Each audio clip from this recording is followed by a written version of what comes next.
Ne gâchons pas la chance qui nous est donnée. Nous venons de vivre sur la scène internationale un changement majeur, avec la fin de la politique initialisée par George Bush, puis continuée par Obama, Sarkozy et Hollande depuis le 11 septembre 2001. Une politique de changement de régime, une politique de guerre permanente et de balkanisation de l'ensemble du Moyen-Orient. Mais la propagande qui avait servi à lancer la guerre d'Afghanistan, d'Irak et de Libye ne fonctionne plus. Ainsi, l'Angleterre, les États-Unis et la France ont perdu la partie et nous avons échappé à une troisième guerre mondiale. Jacques Cheminade a d'ores et déjà publié un communiqué demandant à notre ministre des Affaires étrangères de tirer les conséquences de cet échec et de cette humiliation de notre pays, en lui demandant de donner sa démission, pour avoir rompu la diplomatie historique de la France, qui consiste à reconnaître les États et à ne pas s'immiscer dans leur politique intérieure.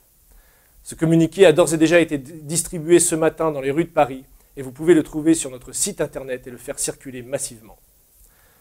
Il est peut-être utile ici de rappeler que la guerre du coltan et des autres matières premières qui se déroulent en République démocratique du Congo a fait déjà plus de 4 millions de morts et rend notre ministre des Affaires étrangères beaucoup moins bavard.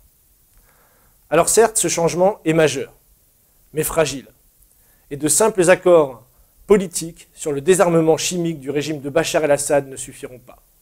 À ce changement géopolitique doit s'accompagner un changement et une révolution économique. On doit changer notre façon de penser, changer celle de nos élites. Et on doit penser futur, futur, futur et futur encore. Vous rappelez-vous que le vice-premier ministre russe avait proposé que le dernier sommet du G20 soit consacré à des discussions pour lancer une coopération scientifique internationale pour défendre la Terre de la menace des astéroïdes, comme l'avait proposé Jacques Cheminade lors de la présidentielle. Saviez-vous que le 3 juillet dernier, l'Académie des sciences chinoise avait signé avec le Commissariat à l'énergie atomique de la France des accords pour le développement d'un laboratoire commun pour la recherche et le développement de la fusion thermonucléaire contrôlée. Saviez-vous encore qu'il y a 2 semaines, le gouvernement jordanien avait donné son feu vert pour le lancement du projet de canal entre la mer Morte et la mer Rouge pour augmenter le volume des eaux du Jourdain de plus de 100 milliards de mètres cubes d'eau par an et permettre l'agriculture et l'industrie de demain dans cette région. Déjà 2% de l'eau consommée dans le monde est produite par le dessalement de l'eau de mer et l'énergie nucléaire. Et ce sera 15 ou 20% demain. Et oui, les ressources ne s'épuisent pas, elles se créent. Quant à l'Afrique, elle attend toujours la fin de la France-Afrique et attend pour développer un projet continental de lignes à grande vitesse, revitaliser le lac Tchad, devenir autosuffisant alimentairement, et bien d'autres projets encore.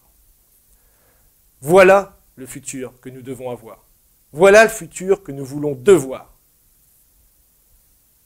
La France devra dans ce futur prendre sa part et jouer un rôle de premier plan.